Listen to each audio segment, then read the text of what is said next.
Hello दोस्तों, नमस्कार। मैं भी एक आप सभी का बहुत बहुत स्वागत करता हूं एक और नए क्लास में। तो साथियों, आज की इस क्लास में आप सभी का यूपी पुलिस कांस्टेबल एग्जाम 2026 के लिए पूरे 200 नंबर का टेस्ट होने जा रहा है। 100 सवाल आज की इस क्लास में डिस्कस करेंगे और आप सभी का टारगेट 100 सवाल में से 65 सवाल सही करना है, यानी आप सभी को 200 नंबर में से पूरे 130 नंबर प्राप्त करना है। यदि आपने 130 नंबर प्राप्त किया तभी आप कट ऑफ को पार कर सकेंगे और आप सभी का फाइनल मेरिट लिस्ट में नाम आएगा। तो साथियों, यदि आप 14-15 मार्च को यूपीएसआई का भी एग्जाम देने जाएंगे तो उसके लिए टेस्ट बेनिफिट रहेगा। यदि आप 25, 26 और 27 अप्रैल को यूपी होमगार्ड की भी एग्जाम देने जा रहे हैं तो उसके लिए भी ये बेनिफिट टेस्ट रहने वाले हैं। खासकर भाई यूपी पुलिस कांस्टेबल एग्जाम 2026 के लिए तो रामबाण होगा ही होगा। तो आप सभी से प्लीज रिक्वेस्ट करेंगे कि आज का ये पूरा टेस्ट दीजिए, जिससे कि आपके शिफ्ट के लिए कम से कम 40 से 45 नंबर का इजाफा हो सके। जो साथियों बार बार पूछे गए प्रश्न आपके पेपर में, उन्हीं प्रश्नों का आज की इस क्लास में हम लोग टेस्ट रखे हैं। ओके, तो चलिए बिना टाइम वेस्ट करते हुए इस टेस्ट को स्टार्ट करते हैं। लास्ट में आप लोग अपना स्कोर करिएगा कि आप सभी का आज के इस पूरे 200 नंबर में से कितना नंबर आप सभी को मिला और आप सभी का कितना स्कोर बना। वैसे तो हम लोग यूपी पुलिस कांस्टेबल एग्जाम 2026 के लिए पिछले 5 सालों का एक एक शिफ्ट का क्वेश्चन पेपर देख रहे थे, लेकिन साथियों आप सभी का आज एक अलग लेवल का टेस्ट होगा। आप सोच रहे होंगे कि सर हमारा तो टेस्ट हर संडे को होता है, लेकिन आज तो सैटरडे है, तो फिर आपने क्यों टेस्ट रखा? क्योंकि आज का ये टेस्ट आपके शिफ्ट के लिए कुछ अलग लेवल का होने वाला है। जिस तरह से ऑफलाइन के पेपर में सवाल पूछे गए हैं तो साथियों उसी लेवल का सवाल आज की इस क्लास में ऑफलाइन के पेपर से उठाकर ये सवाल हमने आपके लिए बनाया है। तो इसलिए आप सभी से प्लीज रिक्वेस्ट करेंगे कि आज का ये पूरा टेस्ट दीजिए।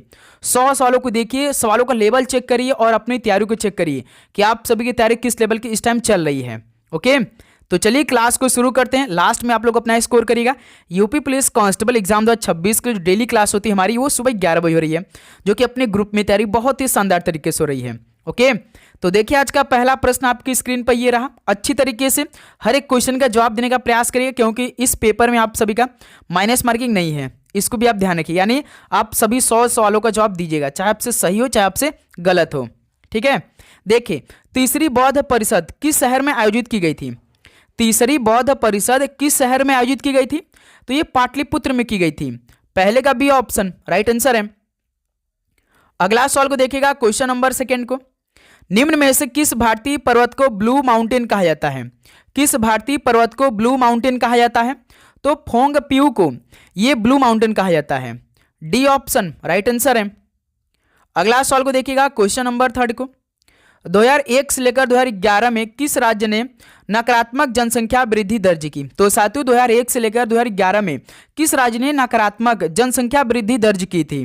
तो नागालैंड राज्य ने दर्ज की थी। सी ऑप्शन राइट आंसर है। अगला सवाल को देखिएगा, क्वेश्चन नंबर 4 का राइट आंसर क्या बनेगा? उत्तर प्रदेश में संपूर्णानंद संस्कृत विश्वविद्यालय कहाँ स्थित है? उत्तर प्रदेश में संपूर्णानंद संस्कृत विश्वविद्यालय ये कहाँ पर स्थित है? तो ये वाराणसी जिले में स्थित है। डी ऑप्शन राइट आंसर है। अगला सवाल को देखिएगा, क्वेश्चन नंबर 5 को, प्रसिद्ध सितार वादक नवाब इनायत खान उत्तर प्रदेश के किस जिले से संबंधित थे? बताएंगे आप सभी। प्रसिद्ध सितार वादक नवाब इनायत खान उत्तर प्रदेश के किस जिले से संबंधित हैं? तो ये इटावा से संबंधित हैं। बी ऑप्शन राइट आंसर हो जाएंगे। अगला सवाल को देखिएगा, क्वेश्चन नंबर 6 को, डॉक्टर भीमराव अंबेडकर पुलिस अकादमी उत्तर प्रदेश में कहाँ है? बताइएगा। डॉक्टर भीमराव अंबेडकर पुलिस अकादमी उत्तर प्रदेश में कहाँ पर स्थित है? तो ये मुरादाबाद में स्थित है। बी ऑप्शन राइट आंसर है। अगला सवाल को देखिएगा, क्वेश्चन नंबर 7 को, भारत में हर साल राष्ट्रीय दूध दिवस निम्नलिखित में से किस तारीख को मनाया जाता है? बताएंगे आप सभी। भारत में हर साल राष्ट्रीय दूध दिवस किस तारीख को मनाया जाता है? तो ये 26 नवंबर को हर साल राष्ट्रीय दूध दिवस मनाया जाता है। ऑप्शन ए बिल्कुल राइट आंसर है। चलिए अगला सवाल को हल करिएगा। इस सवाल का राइट आंसर क्या बनेगा? द ग्रेट अलोन किताब के लेखक कौन है? द ग्रेट अलोन किताब के लेखक कौन है? तो क्रिस्टीन हान्ना है जो कि द ग्रेट अलोन किताब के लेखक। डी ऑप्शन बिल्कुल राइट आंसर है।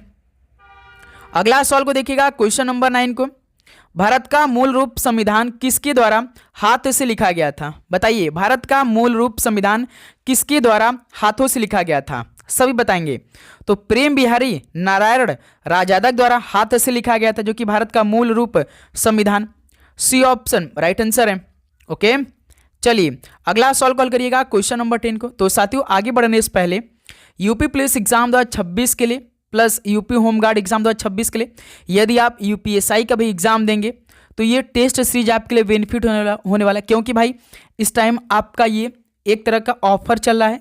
ये आपके एग्जाम तक मात्र 50 रुपीज़ में पूरे 1500 क्वेश्चन मिलेंगे, जिसमें से आप सभी का पेपर में क्या क्या रहेगा इस टेस्ट में, जीके रहेगा, यूपी जीके रहेगा, हिंदी रहेगा, मैथ रहेगा, रीजनिंग रहेगा प्लस करंट अफेयर, यानी संपूर्ण आपका पेपर जिस तरह से बनता है वैसे प्रश्नों का ये टेस्ट है। पूरे 1500 क्वेश्चन आपको मिलेंगे। तो आपको केवल इस नंबर मैसेज करना है और ये टेस्ट सीरीज आपको लगाना है। इसमें तो हम एक आपको बात बता दें कि इसमें एक भी प्रीवियस ईयर का क्वेश्चन नहीं है, क्योंकि भाई मैंने तो ऑलरेडी प्रीवियस ईयर का सारा सवाल आपको करा ही दिया है। तो इसमें सारे जो 1500 क्वेश्चन मिले वो नए लेवल का सवाल मिलेगा। जैसे आपके पेपर में 38 क्वेश्चन जीके पूछेंगे तो पहले टेस्ट में आपको 38 जीके मिलेंगे, उसका 37 हिंदी मिलेंगे, 38 मैथ के मिलेंगे, 37 रीजनिंग मिलेंगे। तो जैसे आपका पेपर वैसे ये टेस्ट, यानी पूरे 1500 क्वेश्चन आपको अपने पेपर से पहले जरूर से तैयार करना है। तो इस नंबर पर आप मैसेज करिए और ये टेस्ट अपने पास मंगाइए। सभी को ये करना अनिवार्य है। ओके, चलिए अगला सवाल को देखते हैं, क्वेश्चन नंबर 10 को। प्रथम राज्यसभा गठन किस वर्ष हुआ था? पहले इस टेस्ट को पूरा दीजिए, उसके बाद उस नंबर मैसेज करके टेस्ट मंगाइएगा, ठीक है। प्रथम राज्यसभा गठन किस वर्ष हुआ था? तो 1952 में हुआ था। ऑप्शन ए राइट आंसर है। अगला सवाल को देखिएगा, क्वेश्चन नंबर 11 को। निम्नलिखित में से कहां पर इंदिरा गांधी राष्ट्रीय वन अकादमी स्थित है? तो साथियों कहां पर इंदिरा गांधी राष्ट्रीय वन अकादमी स्थित है? तो ये देहरादून में स्थित है। ऑप्शन ए राइट आंसर है। अगला सवाल को देखिए, क्वेश्चन नंबर 12। निम्नलिखित में से कौन सा देश भारतीय राज्य उत्तर प्रदेश से सीमाएं साझा करता है? कौन सा देश भारतीय राज्य उत्तर प्रदेश से सीमा साझा करता है? तो कौन सा देश है भाई? नेपाल देश है जो कि उत्तर प्रदेश से सीमा साझा करता है।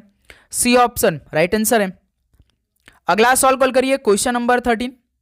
अरुणाचल प्रदेश में अत्यंत लोकप्रिय लोसर त्यौहार मुख्य रूप से किस जनजाति द्वारा मनाया जाता है? तो साथियों अरुणाचल प्रदेश में अत्यंत लोकप्रिय लोसर त्यौहार मुख्य रूप से किस जनजाति द्वारा मनाया जाता है? तो ये मोनपा जनजाति द्वारा मनाया जाता है लोसर त्यौहार, जो कि अरुणाचल प्रदेश में मनाया जाता है। सी ऑप्शन राइट आंसर है। अगला सवाल कॉल करिए, क्वेश्चन नंबर 14। हिंदू पंचांग के अनुसार गुड़ी पड़वा चैत्र मास की किस तिथि को मनाया जाता है? बताइए, हिंदू पंचांग के अनुसार गुड़ी पड़वा चैत्र मास की किस तिथि को मनाया जाता है? तो प्रथम तिथि को मनाया जाता है। ऑप्शन है बिल्कुल राइट आंसर है। अगला सवाल को हल करिएगा, क्वेश्चन नंबर 15 को। बीसू निम्नलिखित में से किस भारतीय राज्य का एक बहुत प्रसिद्ध त्यौहार है? बताइए, बीसू किस भारतीय राज्य का एक बहुत प्रसिद्ध त्यौहार है? तो ये केरल राज्य का है। तो डी ऑप्शन बिल्कुल राइट आंसर है। तो साथियों आगे बढ़ने से पहले आप सभी से एक रिक्वेस्ट करेंगे कि जो हमारी डेली क्लास हो रही है सुबह 11 बजे, यदि आप सभी के पास नोटिफिकेशन पहुंच नहीं पा रही है, क्योंकि हम लोग अपनी तैयारी ग्रुप में बहुत अच्छी तरीके से करें। जो हमारी ये सुबह क्लास हो रही है, ग्रुप की क्लास चल रही है, किसी भी स्टूडेंट का डाउट हो रहा है तो वो कमेंट सेक्शन में अपना डाउट को छोड़ें भाई, सभी मिल के तैयारी करें। और डेली क्लास में आपको टारगेट भी मिल रहा है। टारगेट को पूरा करने के लिए आपको तो सबसे पहले क्लास करना है, सभी क्वेश्चनों को आपको हल करना है। तो चैनल को आप सब्सक्राइब करिए, नोटिफिकेशन को ऑन करिए। और इस सीरीज में लगभग 10,000 से 15,000 भाई को ऐड करना है, क्योंकि जब भी हमारी तैयार होगी, सीरीज में होगी, ग्रुप में होगी, तो और भी अच्छी लेवल की होगी। साथ में सभी क्वेश्चनों को हम लोग हल में अच्छी तरीके से तैयारी करने वाले हैं, ठीक है। तो भाई आप चैनल को सब्सक्राइब करके नोटिफिकेशन को ऑन करिए, क्योंकि ये क्लास आपकी पूरी एग्जाम तक चलेगी, एक भी दिन गैप नहीं होगी। इसी तरह आपका कभी टेस्ट होगा तो कुछ नए सवाल का टेस्ट होगा, अलग अलग लेवल हम लोग क्लास देखेंगे डेली सुबह 11 बजे, ठीक है। तो डेली क्लास करने के लिए आपको चैनल को सब्सक्राइब करने के बाद नोटिफिकेशन को ऑन करके रखना है, ठीक है। देखिए क्वेश्चन नंबर 16। 1946 में निम्नलिखित में से किस भारतीय राज्य में एक महत्वपूर्ण किसान आंदोलन तेभागा आंदोलन शुरू किया गया था? बताइए, 1946 में किस भारतीय राज्य में एक महत्वपूर्ण किसान आंदोलन तेभागा आंदोलन शुरू किया गया था? तो ये किस राज्य में हुआ था? तो बंगाल में हुआ था। सी ऑप्शन राइट आंसर है। अगला सवाल को देखिए, क्वेश्चन नंबर 17। तूर दाल को अन्य किस नाम से जाना जाता है? बताइए, तूर दाल को अन्य किस नाम से जाना जाता है? तो अरहर के नाम से जाना जाता है। ऑप्शन ए राइट आंसर है। अगला सवाल कॉल करिए, क्वेश्चन नंबर 18। गंगा नदी निम्नलिखित में से किस राज्य से होकर नहीं बहती है? गंगा नदी किस राज्य से होकर नहीं बहती है? जैसे बिहार से होकर बहती है, पश्चिम बंगाल से भी होती है, उत्तराखंड से भी बहती है, लेकिन अरुणाचल प्रदेश से नहीं बहती है गंगा नदी। तो सी ऑप्शन राइट आंसर हो जाएंगे। अगला सवाल कॉल करिएगा, क्वेश्चन नंबर 19। एशिया में तीसरा सबसे अधिक आबादी वाला देश कौन सा है? एशिया में तीसरा सबसे अधिक आबादी वाला देश, पहले नंबर पर तो चीन है, पहले नंबर पर चीन है। दूसरे के नंबर पर कौन है? अपना इंडिया भाई। तीसरे पे कौन है? इंडोनेशिया है, इंडोनेशिया है। तो कौन सा ऑप्शन है? डी ऑप्शन, ये राइट आंसर हो जाएंगे। ओके, चलिए अगला सवाल को देखिएगा, क्वेश्चन नंबर 4 को। भारतीय पुलिस सेवा यानी आईपीएस के लिए संवर्ग नियंत्रित करने वाला प्राधिकरण कौन सा है? बताएंगे। भारतीय पुलिस सेवा यानी आईपीएस के लिए संवर्ग नियंत्रित करने वाला प्राधिकरण इनमें से कौन सा है? तो गृह मंत्रालय है, सी ऑप्शन राइट आंसर है। अगला सवाल को देखिएगा, क्वेश्चन नंबर 21।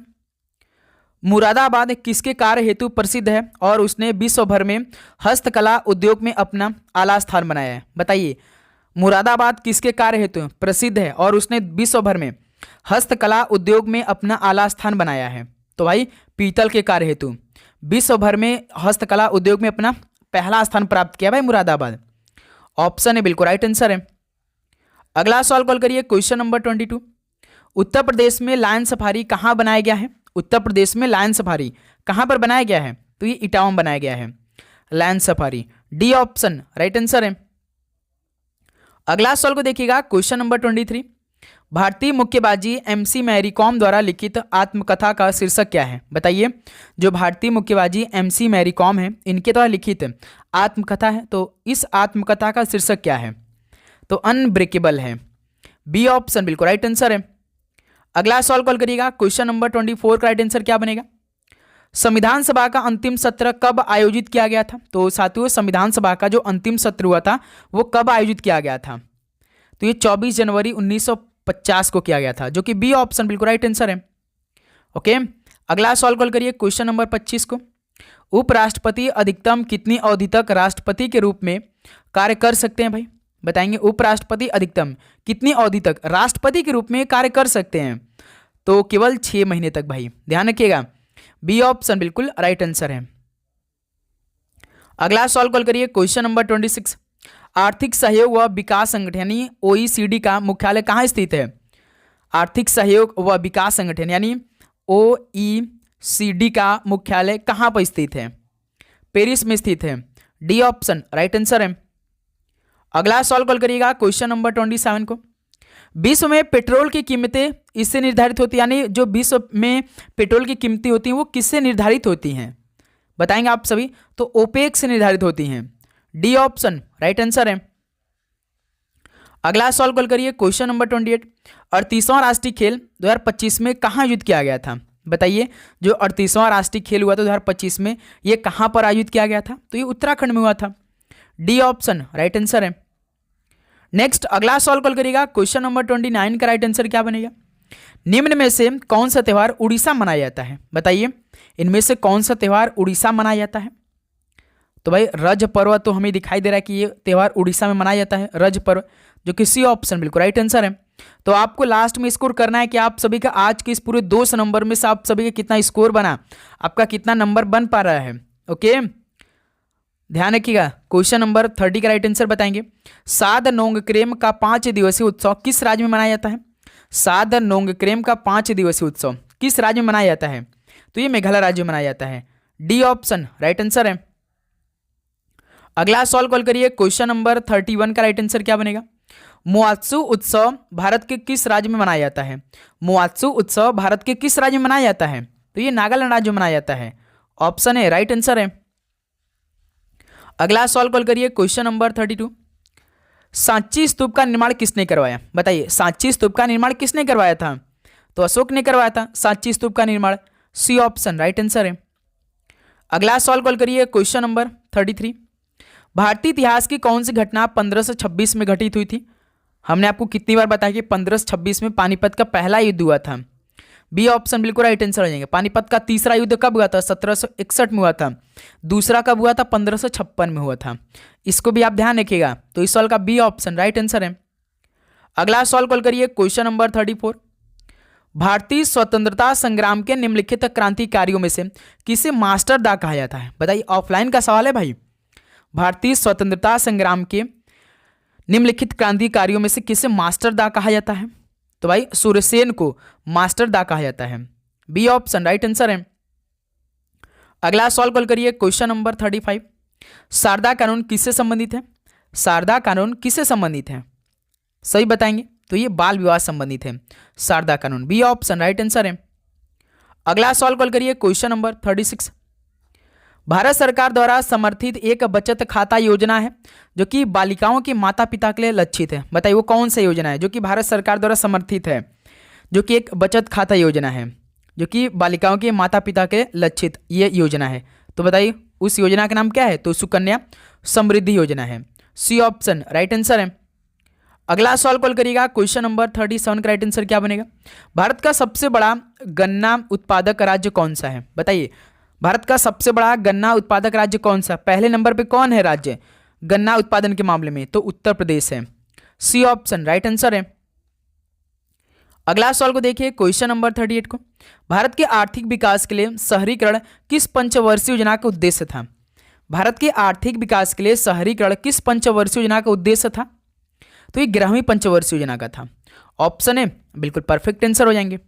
तो जैसे कि आपका लास्ट पंचवर्षीय योजना भारत का 12वीं पंचवर्षीय योजना था जो कि 2012 से लेकर 2017 तक चला था, और 11वीं पंचवर्षीय जो योजना था भाई 2007 से लेकर 2012 तक चला था। इसको आप याद रखिएगा।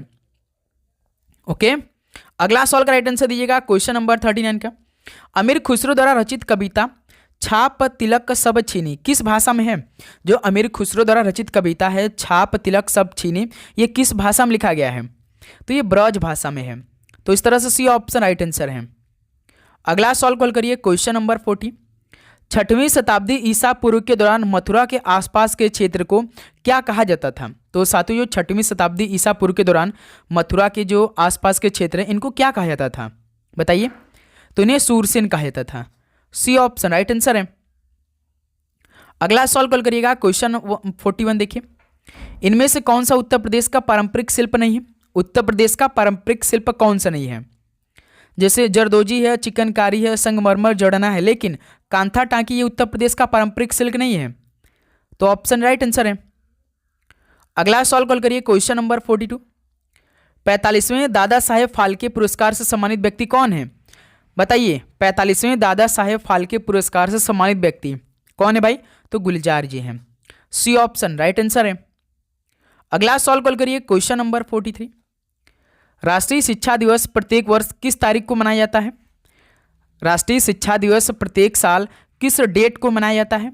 तो 11 नवंबर को हर साल मनाया जाता है राष्ट्रीय शिक्षा दिवस, डी ऑप्शन राइट आंसर है। अगला सवाल को देखिए क्वेश्चन नंबर 44। कश्मीर दी वाजपेयी ईयर्स नामक किताब के लेखक कौन है? बताइए कश्मीर दी वाजपेयी ईयर्स नामक किताब के लेखक कौन इनमें से? तो भाई ए.एस. दुलत है, ए.एस. दुलत है कश्मीर दी वाजपेयी ईयर्स नामक किताब के लेखक, सी ऑप्शन राइट आंसर है। अगला सवाल कॉल करिए क्वेश्चन नंबर 45 को। उपराष्ट्रपति को पद की शपथ कौन दिलाता है? तो साथियों उपराष्ट्रपति को पद की शपथ कौन दिलाता है इनमें से?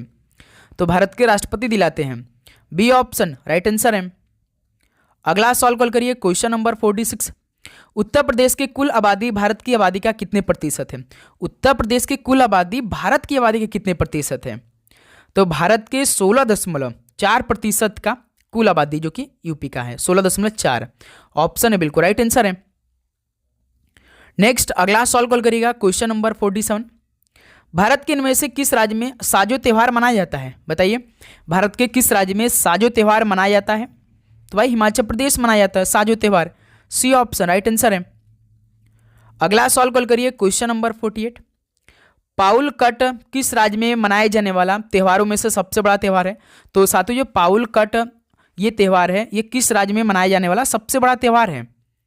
तो ये मिजोरम राज्य में मनाया जाता है पाउल कट त्यौहार, डी ऑप्शन बिल्कुल राइट आंसर है।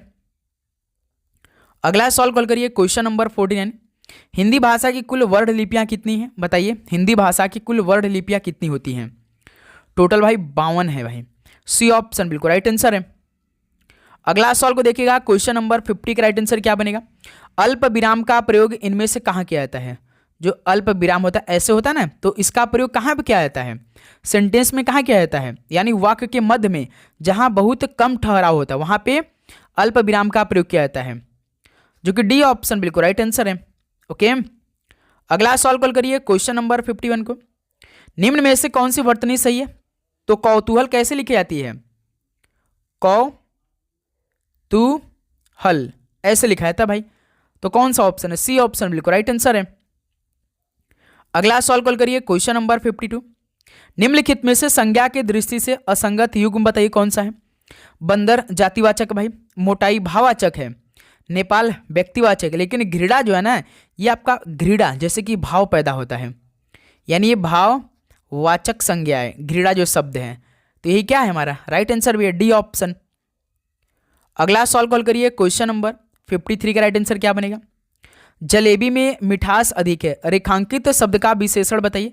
मिठास का विशेषण कौन सा भाई? तो मीठा है, सी ऑप्शन राइट आंसर है। अगला सवाल कॉल करिएगा क्वेश्चन नंबर 54। मुख्य क्रिया के अर्थ को स्पष्ट करने वाली क्रिया को क्या कहते हैं? तो साथियों मुख्य क्रिया के अर्थ को स्पष्ट करने वाली क्रिया को क्या कहते हैं? तो सहायक क्रिया कहते हैं, डी ऑप्शन राइट आंसर है। अगला सवाल कॉल करिएगा क्वेश्चन नंबर 55 का राइट आंसर क्या बनेगा? निम्न में अव्यय कौन सा है? इनमें से अव्यय कौन सा है बताएंगे आप सभी। तो आह, जो आह है ना, एक अव्यय शब्द है, सी ऑप्शन राइट आंसर है। अगला सवाल कॉल करिए क्वेश्चन नंबर 56। इनमें कौन सा स्त्रीलिंग नहीं है? तो साथ इनमें से कौन सा स्त्रीलिंग नहीं है? जैसे मिट्टी आपका पुल्लिंग है भाई, स्त्रीलिंग है भाई, जमीन भी तो स्त्रीलिंग है, भूमि भी है, लेकिन देश एक पुल्लिंग है, देश एक पुल्लिंग शब्द है भाई, ये स्त्रीलिंग नहीं है। तो ऑप्शन ए बिल्कुल राइट आंसर हो जाएंगे। अगला सवाल कॉल करिए क्वेश्चन नंबर 57। दिए गए वाक्य का काल ज्ञात कीजिए। दिए गए वाक्य का काल ज्ञात करिए। जैसे नेताजी ने भाषण दिया, तो ये कौन सा काल है भाई बताइए? तो ये सामान्य भूतकाल है, नेताजी ने भाषण दिया, डी ऑप्शन राइट आंसर है। अगला सवाल को देखिए क्वेश्चन नंबर 58। अगहन का तत्सम रूप कौन सा होगा? अगहन का तत्सम रूप क्या होगा बनाइए? तो अग्रहायण होगा। क्या होगा भाई?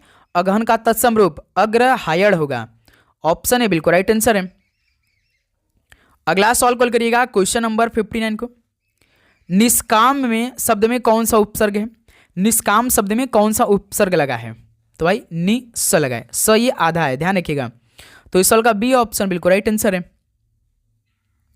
अगला सवाल कॉल करिए क्वेश्चन नंबर 60 को। निम्नलिखित में विलोम शब्दों का सही युग्म कौन सा है भाई? सभी बताएंगे। जैसे आग्रह क्या होता है? दुराग्रह होता है। विग्रह कहाँ होता है भाई? आग्रह का होता है क्या? दुराग्रह होता है। गणतंत्र का क्या होता है? राजतंत्र होता है, लेकिन यहाँ पे लोकतंत्र दिया है, नहीं है। आकीर्ण का क्या होता है? आकीर्ण का विकीर्ण होता है, यानी ये सवाल बिल्कुल राइट आंसर है, सी ऑप्शन। थोक का क्या होता है भाई? थोक का फुटकर होता है, थोक का फुटकर होता है, ध्यान रखिएगा। आग्रह का दुराग्रह होता है, गणतंत्र का राजतंत्र होता है, ठीक है। थोक का परचून नहीं होता भाई, थोक का फुटकर होता है, ठीक है। तो इस सवाल का सी ऑप्शन राइट आंसर है। अगला सवाल कॉल करिए क्वेश्चन नंबर 61 को। गंगा का पर्यायवाची शब्द कौन सा नहीं है इनमें से? गंगा का पर्यायवाची देखिए कौन कौन से होते भाई? पहले भागीरथी है, त्रिपथगा है, देव नदी, लेकिन रवि तनया नहीं है भाई, रवि तनया नहीं है भाई गंगा का पर्यायवाची। तो इस तरह से सी ऑप्शन राइट आंसर है। अगला सवाल कॉल करिए क्वेश्चन नंबर 62। उस विकल्प का चयन करें जो दिए गए शब्द के सही अर्थ का उचित विकल्प है। घमंड का बताइए, उचित विकल्प चयन करिए भाई, जो दिए गए शब्द के सही अर्थ का उचित विकल्प है। घमंड, घमंड यानी दर्प हो जाएगा भाई, सी ऑप्शन राइट आंसर है। अगला सवाल कॉल करिए क्वेश्चन नंबर 63।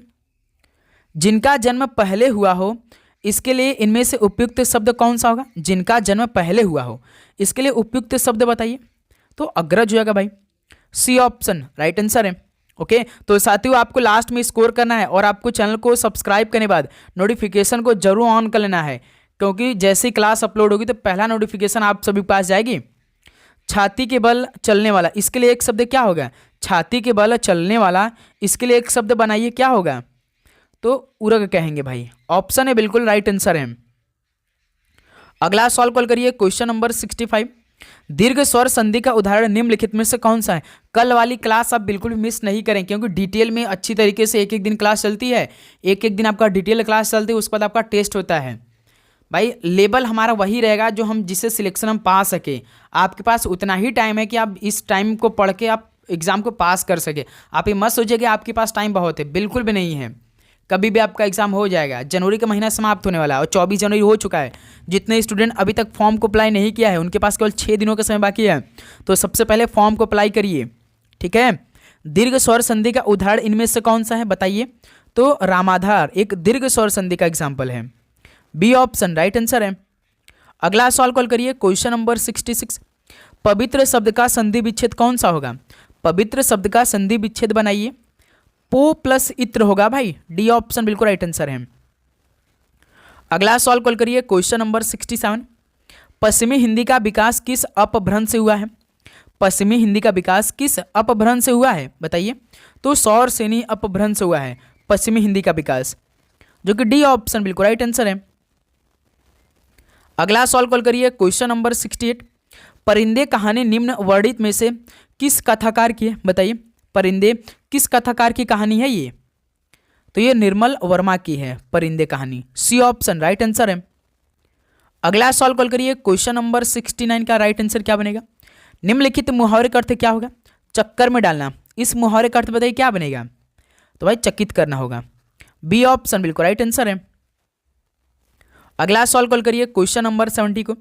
दोहा छंद में कितने चरण होते हैं? तो साथियों दोहा छंद में कितने चरण होते हैं? तो पूरे 4 चरण होते हैं दोहा छंद में, तो डी ऑप्शन बिल्कुल राइट आंसर है। अगला सवाल कॉल करिए, क्वेश्चन नंबर 71। आचार्य भारत ने रसों की संख्या कितनी मानी है? कल हमने आपको बताया था आचार्य भारत ने रसों की संख्या तो भाई 8 मानी, लेकिन एक और कौन है, उन्होंने 9 मान लिया है। लेकिन सवाल यही पूछता कि आचार्य भारत ने रसों की संख्या कितनी मानी? तो 8 मानी, इसको याद रखिएगा, ठीक है। चलिए अगला सवाल कॉल करिए, क्वेश्चन नंबर 72। निम्नलिखित में से किस स्वर को संयुक्त स्वर माना गया है? तो इनमें से किस स्वर को संयुक्त स्वर माना गया है? तो दोस्त मेरे ऐ को संयुक्त स्वर माना गया है, डी ऑप्शन राइट आंसर है। अगला सवाल कॉल करिए, क्वेश्चन नंबर 73। कोष्टक में दिए गए विराम चिन्ह का नाम क्या है? तो साथियों कोष्टक में दिए गए विराम चिन्ह का नाम क्या है बताइए? तो इसमें अर्ध विराम है, डी ऑप्शन बिल्कुल राइट आंसर है। ये कौन सा विराम है? अर्ध विराम है। पूरा साइन हमने आपको बता दिया, पूरा चिन्ह बता दिया एक क्लास में। जितने भी आपके ऑल टोटल आपके पेपर में जो चिन्ह पूछेंगे सभी के साइन, उसका कैसा साइन है उसको भी हमने बता दिया पूरी तरीके से, लिख लिखकर अच्छी तरीके से। एक की वर्तनी शब्द बताइए, आधिकारिक कैसे लिखी जाती है? आधिकारिक, ठीक है, ऐसा देखिए कौन सा ऑप्शन है? आधिकारिक, बी ऑप्शन आपका राइट आंसर है। ओके चलिए अगला सवाल कॉल करिए, क्वेश्चन नंबर 75। लेखक संज्ञा का कौन सा प्रकार है? लेखक संज्ञा कौन सा प्रकार है बताइए? तो ये जातिवाचक संज्ञा का प्रकार है लेखक, डी ऑप्शन राइट आंसर है। अगला सवाल कॉल करिए, क्वेश्चन नंबर 76।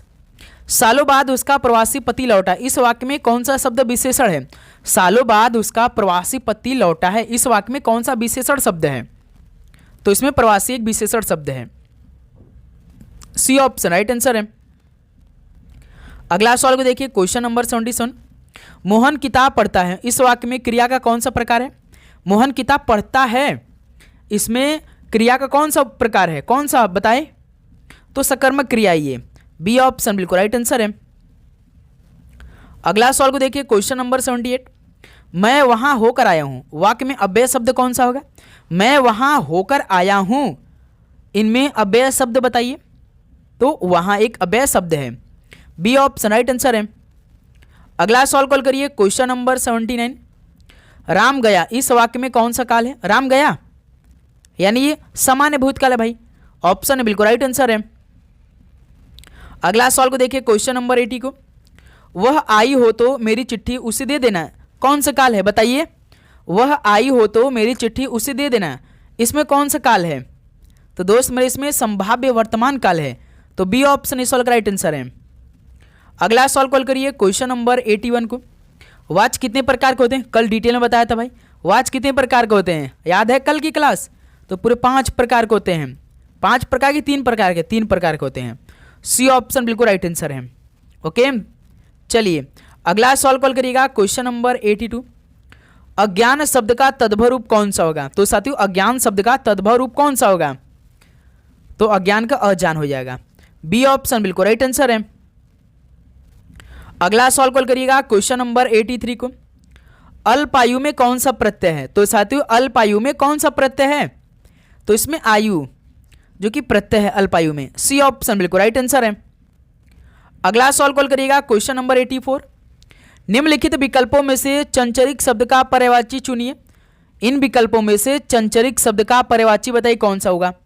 तो इसमें भ्रमर होगा, बी ऑप्शन बिल्कुल राइट आंसर है।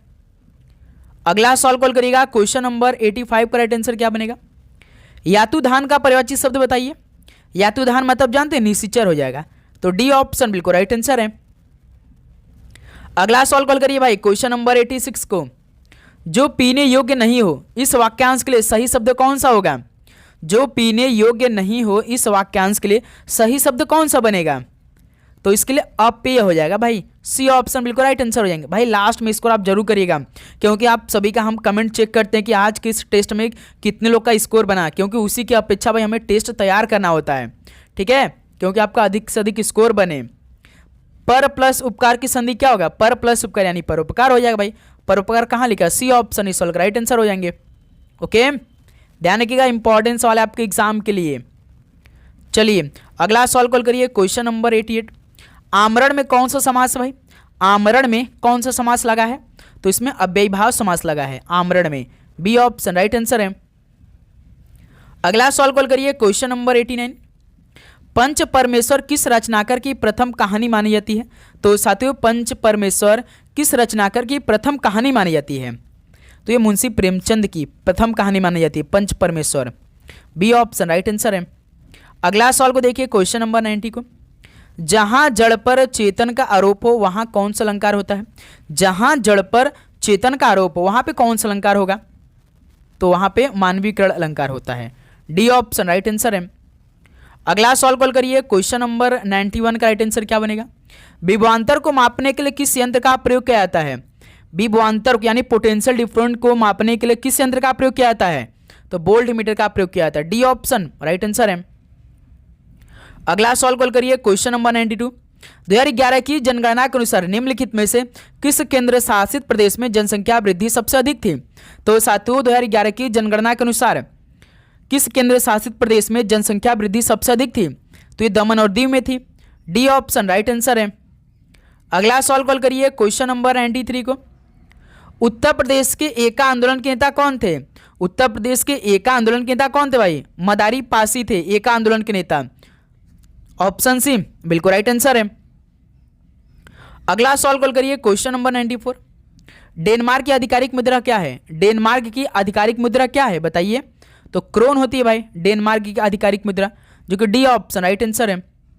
अगला सवाल कॉल करिए क्वेश्चन नंबर 95 को। हिंदुस्तान एरोनॉटिक्स लिमिटेड का मुख्यालय किस शहर में स्थित है? साथियों हिंदुस्तान एरोनॉटिक्स लिमिटेड का मुख्यालय किस शहर में स्थित है?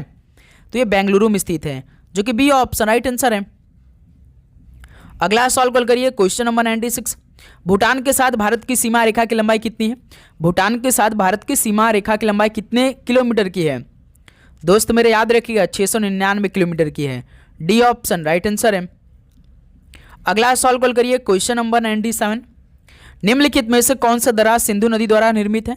तो साथियों इनमें से कौन सा दरार सिंधु नदी द्वारा निर्मित है बताइए? तो बनिहाल दर्रा है। डी ऑप्शन बिल्कुल राइट आंसर है। अगला सवाल कॉल करिए क्वेश्चन नंबर 98।